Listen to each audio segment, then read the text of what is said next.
শুধু করতো বড়াই, দেখে নিতাম লাগলে লড়াই। ওই ঝিড়িতে মারতো ঘুষি, চোখ পাকিয়ে চড়ছে ঠুসি। বাহুটুকে ফুলিয়ে ছাতি, বলতো আসুক বাঘ কি হাতি, আমি কি আর কারেও ডরাই।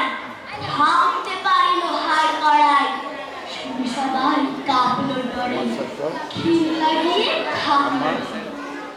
একদিন এক ভোরের বেলায় ব্যাপক লোকের ঘুম ভেঙে যায়। ঘর ছেড়ে সব বাইরে এসে বাড়িয়ে গলা দেখলো শেষে। ঢিবির পাশে গাধের গোড়ায় লোকটা কেবল গড়িয়ে বেড়ায়। ব্যাপার কি ভাই, ব্যাপার কি ভাই, ফিসফিসিয়ে বলল সবাই। লোকটা তখন তেজ